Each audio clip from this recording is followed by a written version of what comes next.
The strange persistence of blame. There is something strange about the way we talk about evil.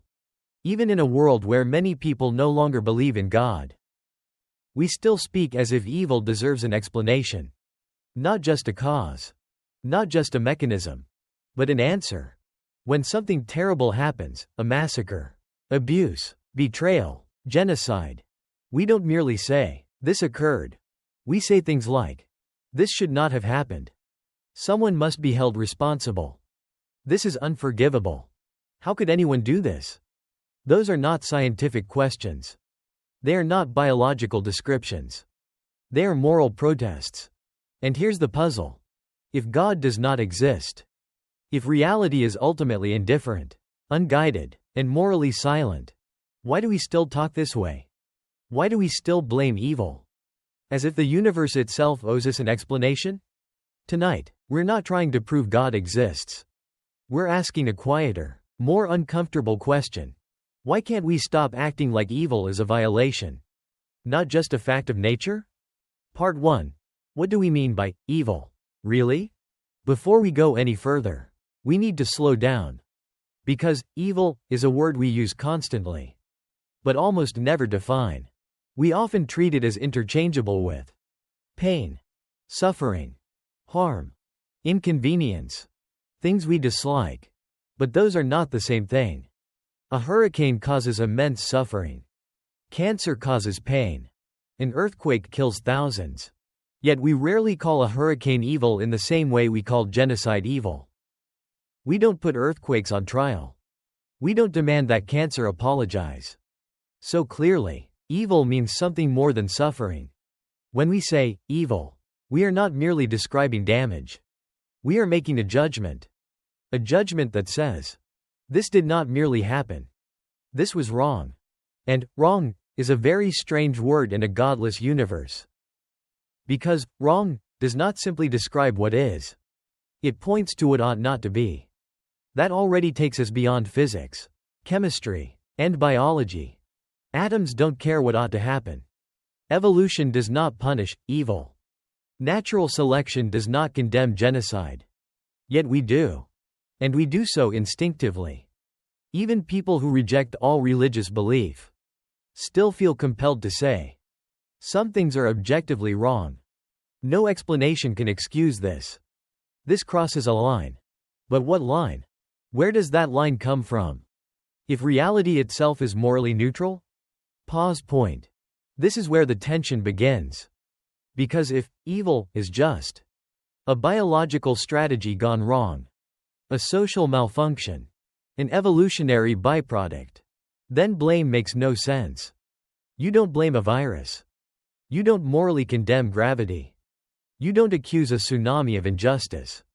And yet, we still speak about evil, as if it deserves judgment.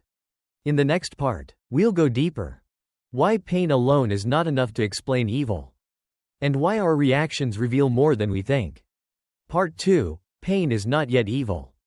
There is a mistake we often make without realizing it. We assume that pain explains evil. But pain, by itself, is not yet evil. Pain is a biological signal. It tells an organism, something is wrong with your survival. Burn your hand, pain pulls it away. Lose blood, pain demands attention. Grief, fear, stress, these are survival mechanisms, shaped by evolution. Pain explains why suffering feels urgent. But it does not explain why suffering feels unjust. Because there are countless painful things we don't morally condemn. A child feels pain during vaccination. An athlete feels pain during training. A patient feels pain during surgery. We don't call these evil. We tolerate them. Sometimes, we even call them necessary. So pain alone cannot be what makes something evil. Something else must be happening. The moment pain turns into protest. Notice what changes when we call something evil. We stop merely describing how it feels and start protesting that it should not have happened. That sentence matters. This hurts is not the same as this should not have happened. The second is not about sensation. It's about violation. When we say, this should not have happened, We are appealing to a standard that stands above the event itself. And that is already strange. Because nature does not recognize violations. Nature only has processes. A predator killing prey is not evil. A virus spreading is not evil. A storm destroying homes is not evil. They are tragic. They are devastating. But they are not wrong. Yet when humans intentionally cause suffering, something fundamentally different happens. We don't just grieve. We accuse. Why explanation isn't enough? At this point, many atheists respond with a perfectly reasonable explanation. We evolved empathy. We evolved social instincts. We evolved moral emotions to protect cooperation. And that may explain why we feel outrage. But it does not explain why outrage feels justified. There is a crucial difference between "I don't like this" and "this is wrong." The first is subjective. The second claims authority. When someone commits an atrocity, we don't say, "Well, my nervous system reacted negatively." We say, "They should not have done that." We expect accountability, apology, punishment, restraint, repentance. Those are not emotional reflexes. They are moral demands.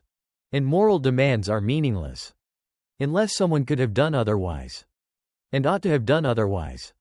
Pain without meaning versus evil with meaning. Here's the uncomfortable truth. If pain is all there is, then moral language is excessive. You can describe suffering. You can reduce it. You can manage it. But you cannot blame it.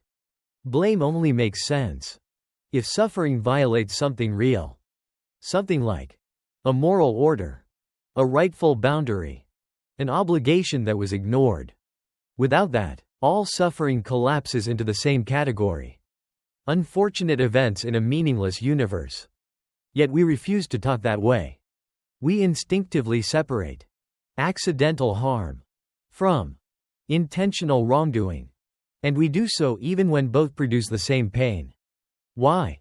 Because deep down, we know evil is not just about how much something hurts. Evil is about what it says about reality when it happens. The question we avoid. This brings us to a question most people never ask. If there is no God, no moral lawgiver, no ultimate standard of right and wrong, then what exactly is being violated? When we say something is evil, not what we feel, not what we prefer, but what gives us the right to say, "This should not exist." That sentence assumes more than biology can give. And that's where the tension begins to sharpen. Pause point. Pain explains reaction.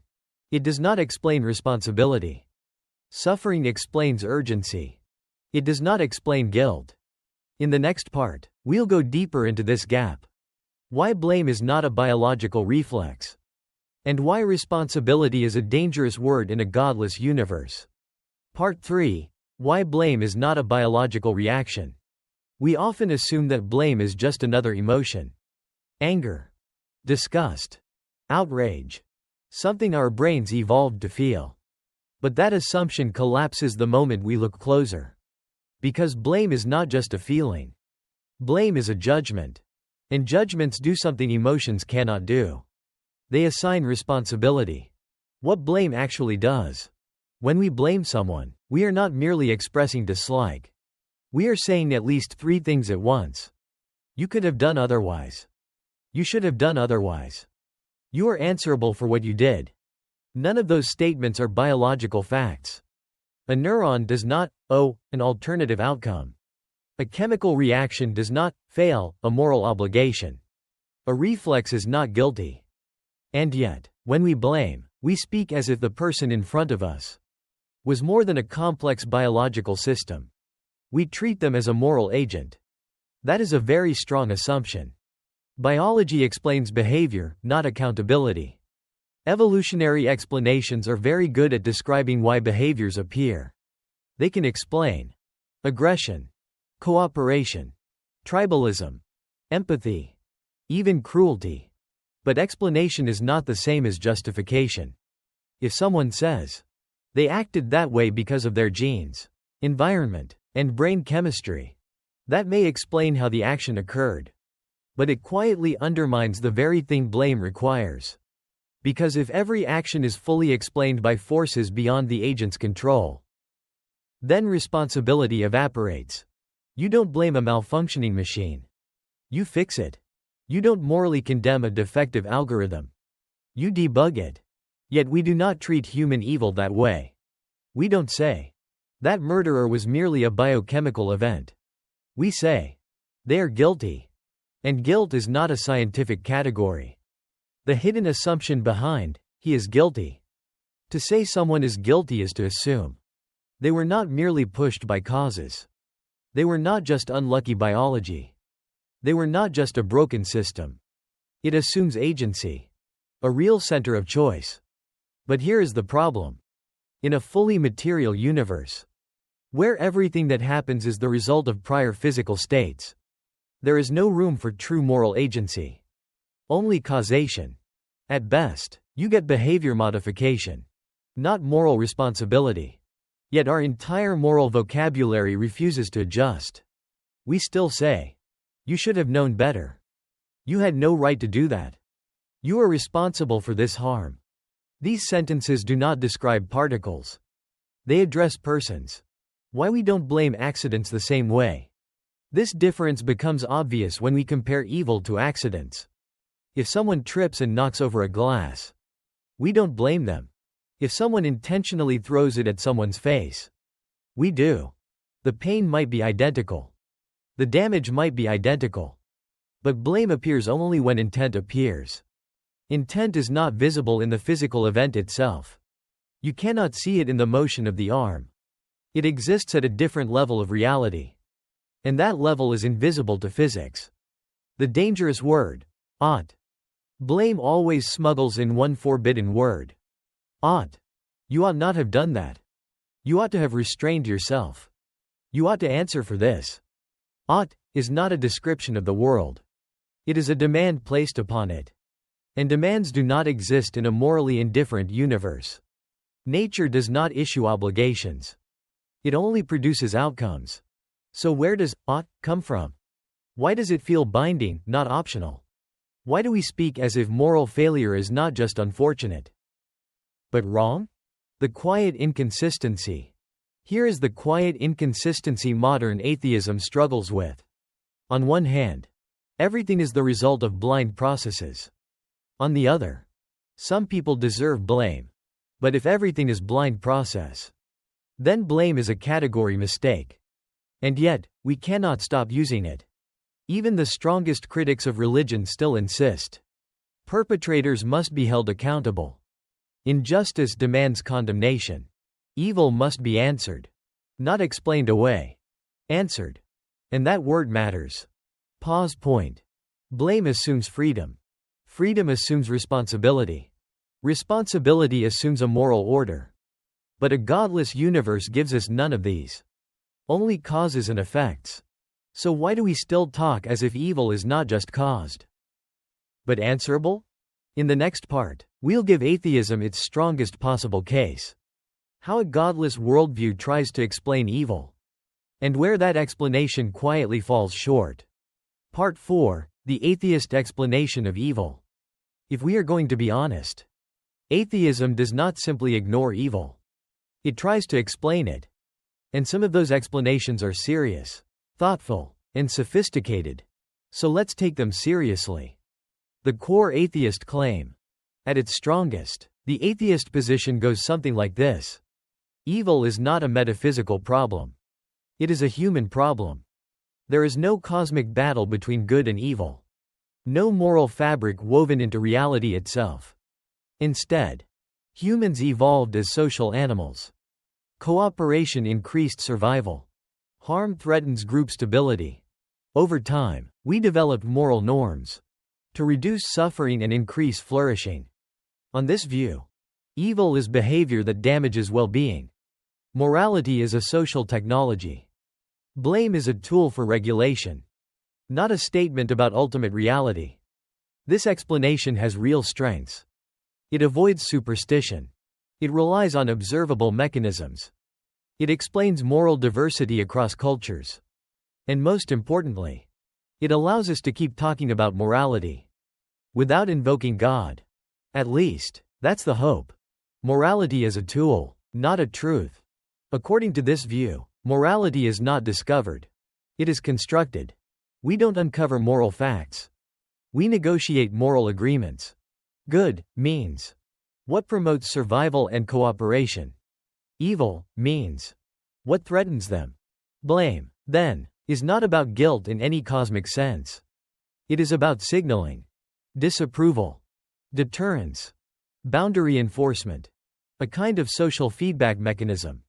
In short, we blame because it works. And for many purposes, it does. Societies with rules survive better than societies without them.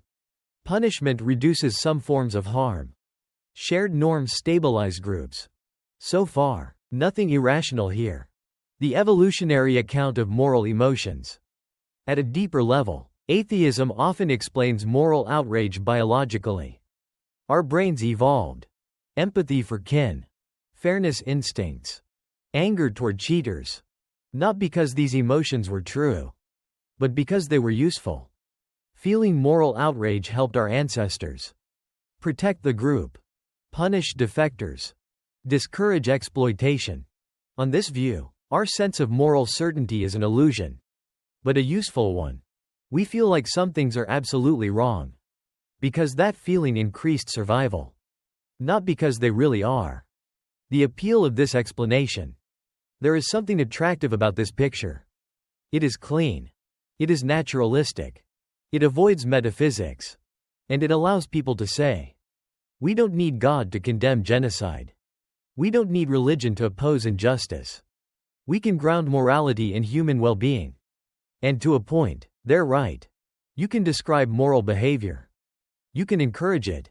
You can institutionalize it. But here is where the tension begins to emerge. The question this view cannot avoid.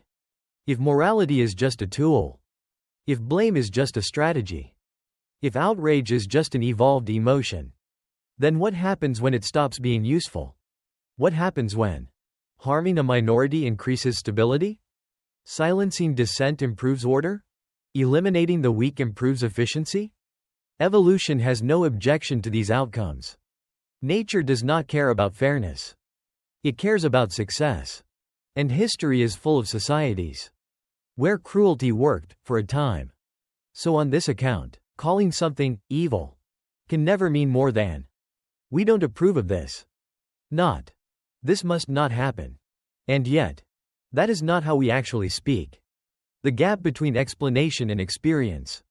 Even people who fully accept the atheist explanation still react to evil as if something more is at stake.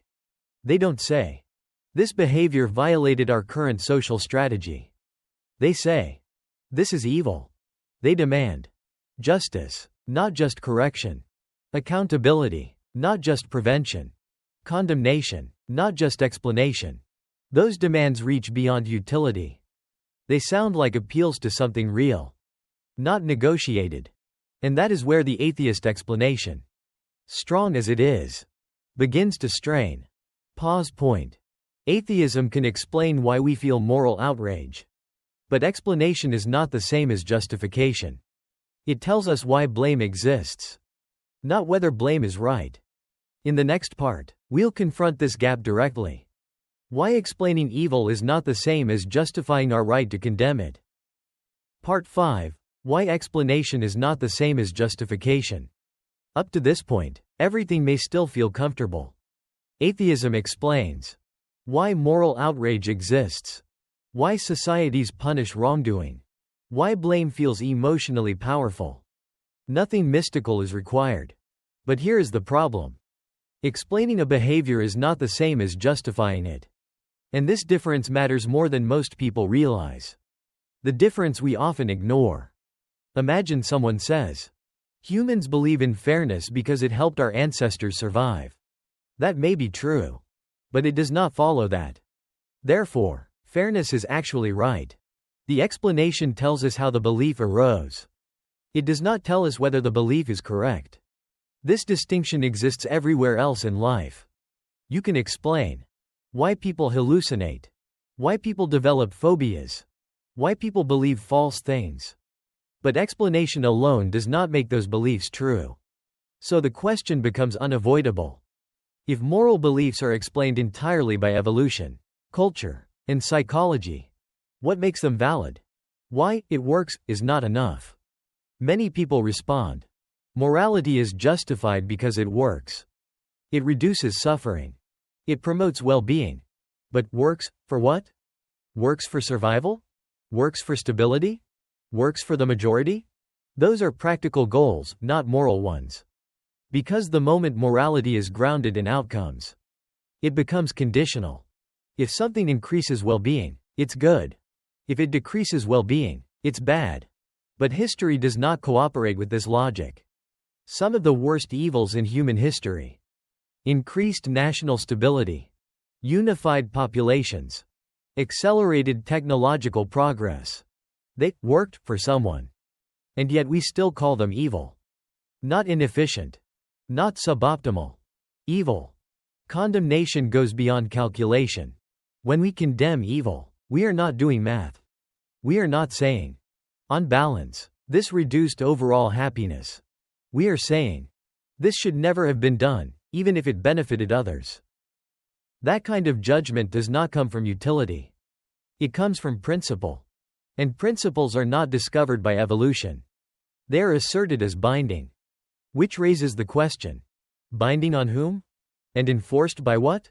The language that gives us away. Listen carefully to how we talk about evil. We don't say, this violates our current preferences. This conflicts with our evolved instincts. We say, this is unjust.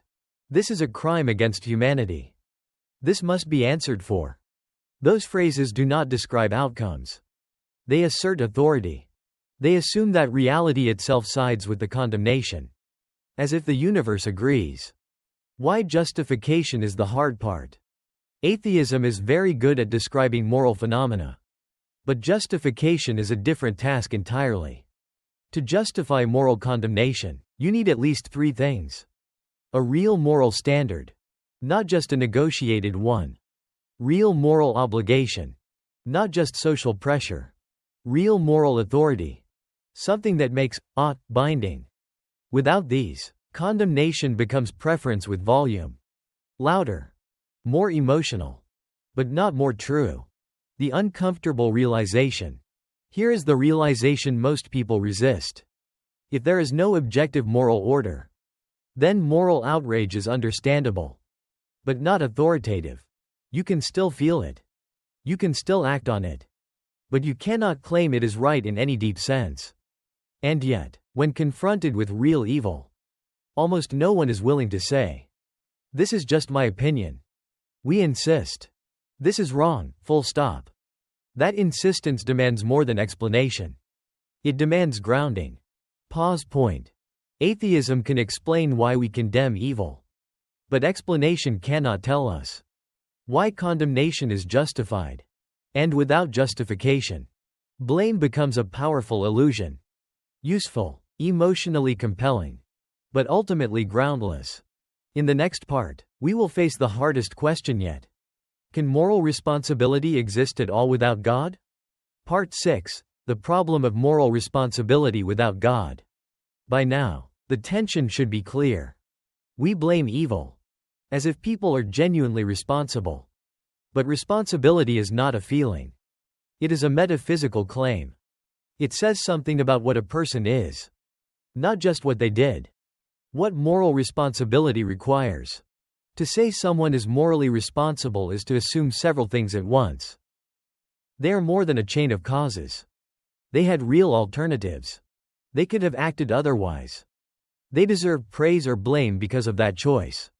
Remove any one of these, and responsibility collapses. But here is the problem. A godless universe does not easily allow for any of them. The determinism problem. In a purely material universe, everything that happens is the result of prior physical states.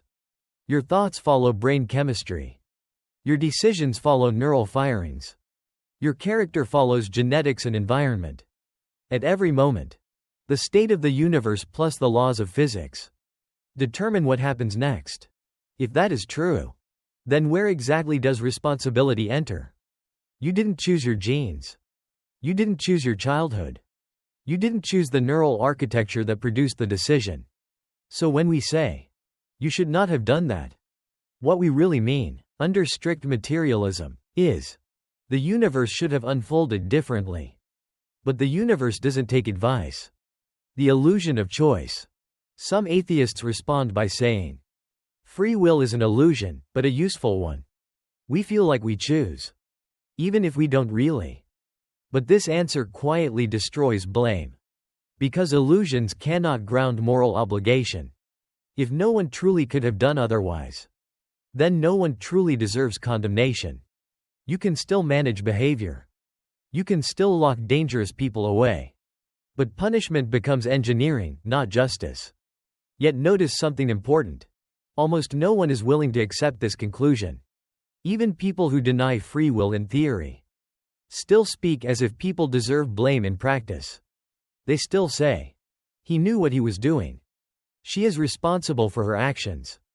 They must answer for this. Those are not compatibilist slogans. They are moral claims. Why compatibilism doesn't fully solve it? Some philosophers try to rescue responsibility through compatibilism. The idea that free will is compatible with determinism. They redefine freedom as acting according to your desires, even if those desires are themselves determined. But this move changes the subject. Because responsibility doesn't ask, did you act according to your desires? It asks, are you responsible for having those desires?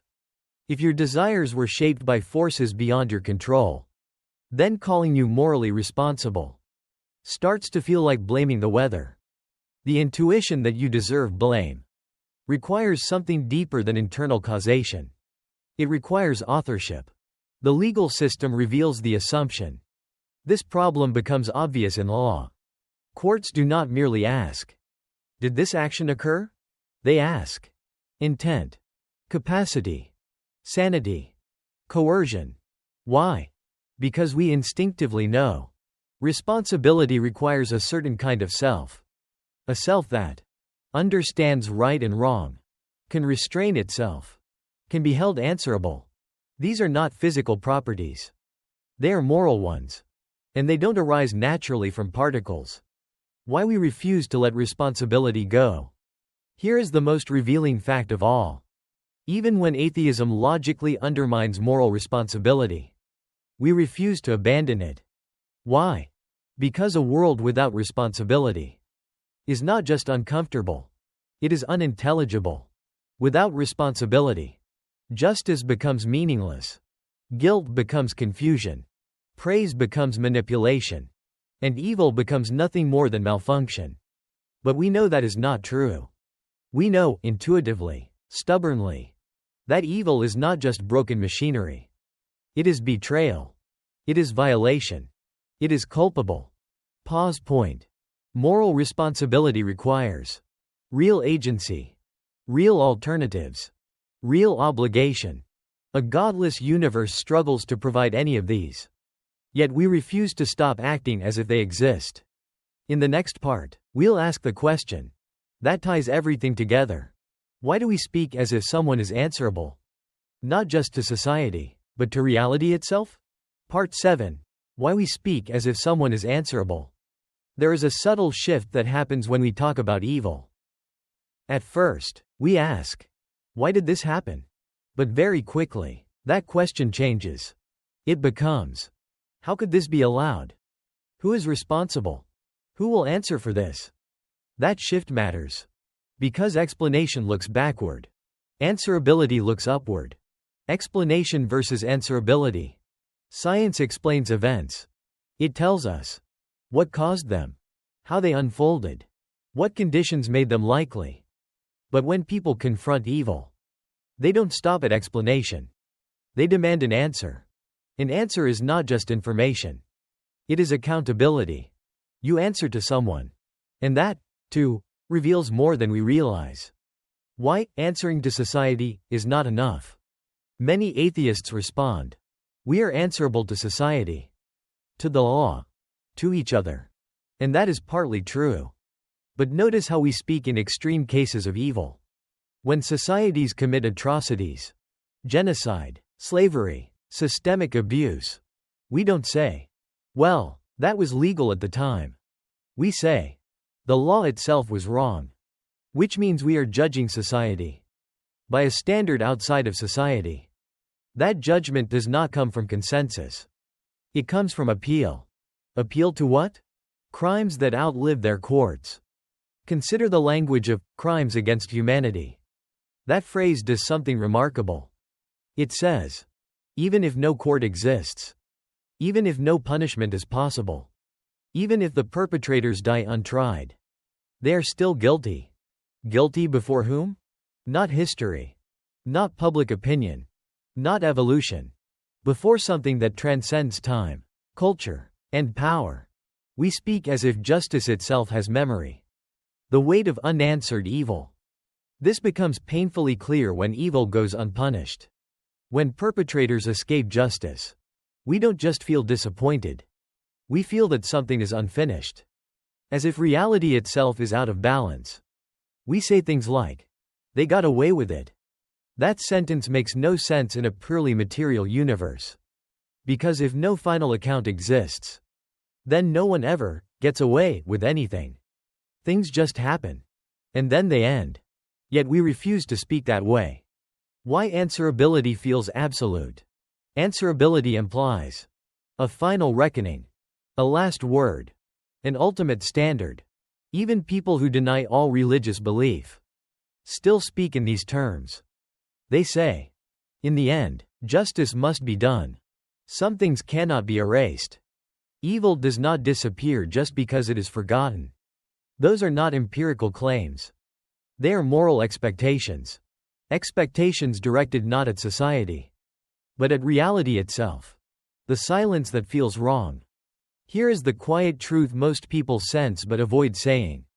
A universe where no one ultimately answers for evil feels morally incomplete. Not just sad. Not just unfair. Incomplete. As if something essential is missing. And that feeling does not come from religion. It comes from the structure of blame itself. The question beneath the question. When we demand answers for evil, we are not just asking how it happened. We are asking, is there a place where this is seen? Is there a standard that this violated? Is there an authority before which this matters? Those questions don't prove God. But they reveal something. They reveal that our moral language does not fit comfortably inside a silent universe. Pause point. We explain evil with science. We manage it with law. But we still demand an answer. An answer implies accountability, authority, a standard beyond power. In the next part, we'll look closely at one sentence. We say almost without thinking, this should not have happened.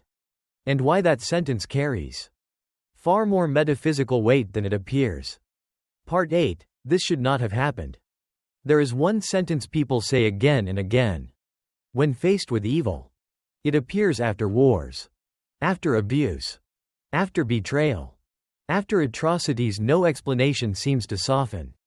The sentence is simple. This should not have happened. We say it instinctively. Almost automatically. But that sentence is doing far more work than we realize. Should not is not a description. This happened is a description. This caused suffering is a description. This resulted from certain conditions is a description. But this should not have happened is not. It is not telling us what occurred.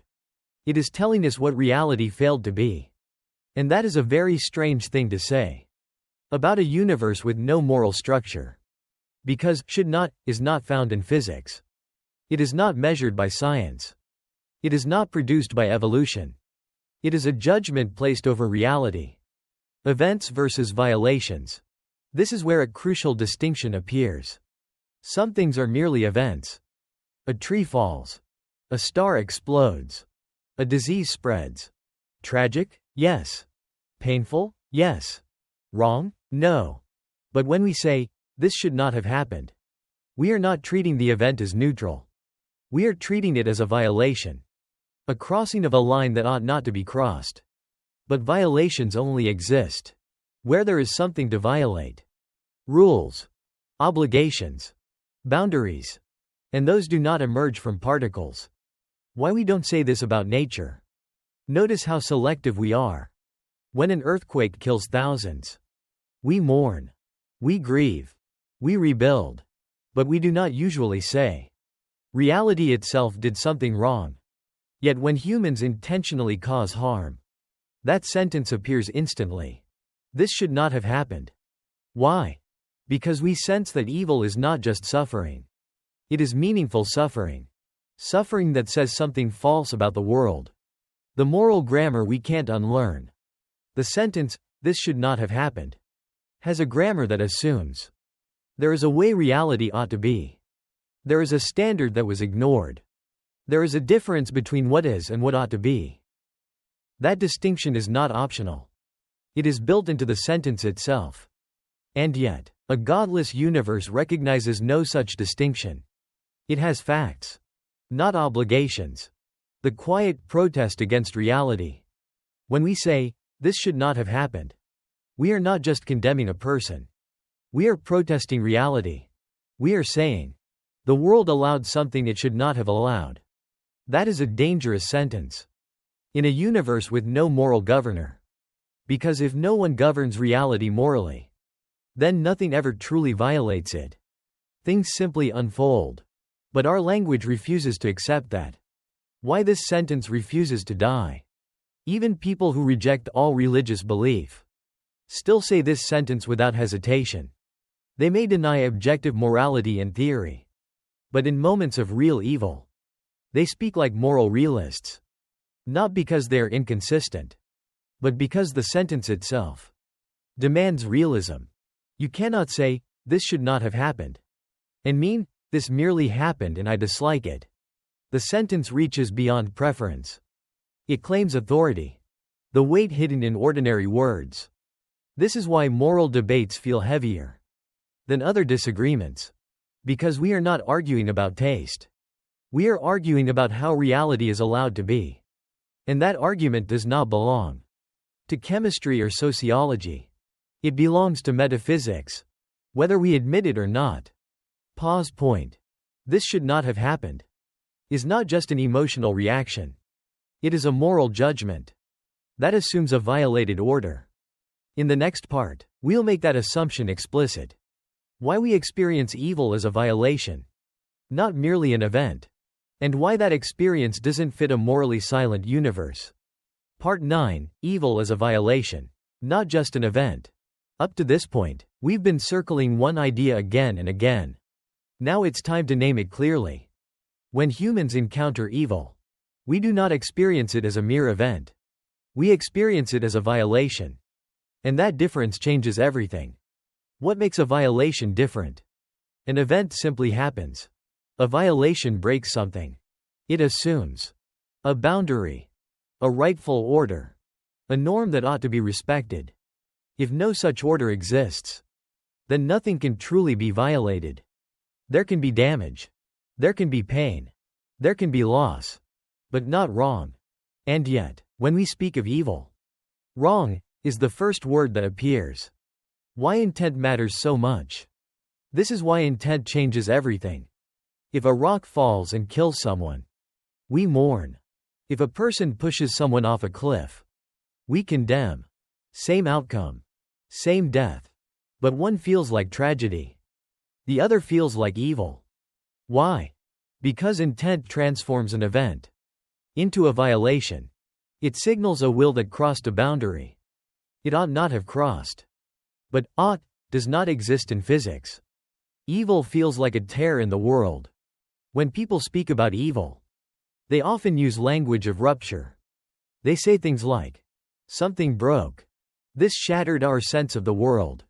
This changed everything." That language is not accidental. Evil does not feel like one more event among many. It feels like a tear in the fabric of meaning. As if the world itself is not behaving the way it's supposed to. Natural tragedy versus moral horror. This is why we distinguish so sharply between natural disasters, moral atrocities, Both cause suffering. But only one causes moral horror. Moral horror includes outrage. Not just grief. Outrage is not sadness. It is protest. A protest against what ought not to be. The strange direction of our protest. Here is something rarely noticed. When we protest evil, we are not only addressing the perpetrator. We are addressing reality. We speak as if the world should not permit this. This violates something deeper than law. But if the universe is morally indifferent, then reality has nothing to violate. It has no commitments, no obligations, no moral shape. And yet we experience evil. As if it violated something real. Why this experience is not optional. Some try to dismiss this as psychology. But that misses the point. Psychology may explain why we experience violation. But it cannot make the experience false. Because if the experience were false, we would be able to stop having it. Once we understood the explanation. But we can't. Even people who deny moral realism still feel moral horror. They still speak the language of violation when confronted with real evil. Not because they are confused, but because something in the experience demands that language. The unspoken assumption to experience evil is violation is to assume that there is a way the world ought to be. That way is not arbitrary. And crossing it matters objectively. You may deny this assumption verbally. But your reaction to evil betrays what you actually believe. Not consciously. Structurally. Pause point. Evil is not just something that happens. It is something that ought not to happen. And that, ought not, is doing more metaphysical work than a godless universe can easily support. In the next part, we'll examine the language that keeps revealing this assumption, even when we try to suppress it. The moral vocabulary we cannot stop using. Part 10. The moral language we can't stop using. Even when we try to strip morality down to its bare minimum. Our language betrays us. We don't just talk about harm. We talk about rights. We don't just talk about preference. We talk about dignity. We don't just talk about outcomes. We talk about justice. These words are not neutral. They carry weight. They make demands. They claim authority. And none of them are easy to justify. In a universe with no moral structure. Words that refuse to stay subjective. Consider how we speak in moral debates. We don't say, I personally dislike slavery. We say, slavery is wrong. We don't say, genocide violates my preferences. We say, genocide violates human dignity. That language does not describe taste. It asserts truth. And truth is not negotiated. The strange case of human rights. Human rights are a perfect example. We speak as if every human has equal worth. That worth cannot be removed. No authority can legitimately violate it. But where does that worth come from? Not intelligence. Not productivity. Not usefulness. We insist it belongs to humans. Simply because they're human. That is a profoundly metaphysical claim. Because biology does not recognize inherent worth. It recognizes function. Evolution does not assign dignity. It selects traits. Yet our moral language refuses to follow biology. Why? We just decided doesn't work. Some people say, we decided humans have rights. But decisions can be undone. If rights are merely agreed upon, then they exist only as long as the agreement holds.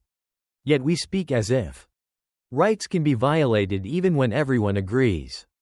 Injustice can occur even when it is legal. Morality can condemn a society from outside.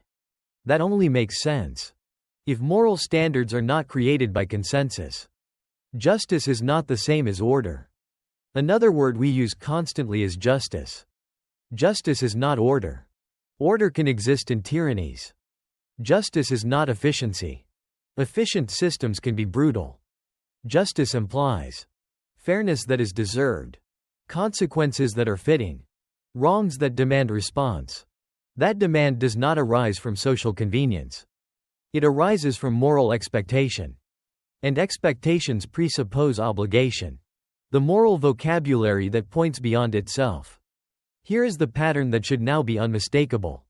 We keep using moral language that points beyond human preference, beyond social agreement, beyond evolutionary advantage. Not occasionally, constantly. Even when we deny objective morality, we argue as if it exists. We don't just persuade, we accuse. We don't just negotiate, we condemn. And condemnation assumes a standard that transcends both speaker and listener. Why this is not hypocrisy? This is not hypocrisy. It is not that people are being inconsistent on purpose. It is that our moral language was shaped in a world that believed reality itself had moral depth. When we remove that belief, the language remains, but the grounding disappears. We are still using the map, even after denying the territory. The quiet implication. This does not prove God exists, but it does reveal something uncomfortable. Our moral language behaves as if reality is morally charged, even when our worldview says it is not.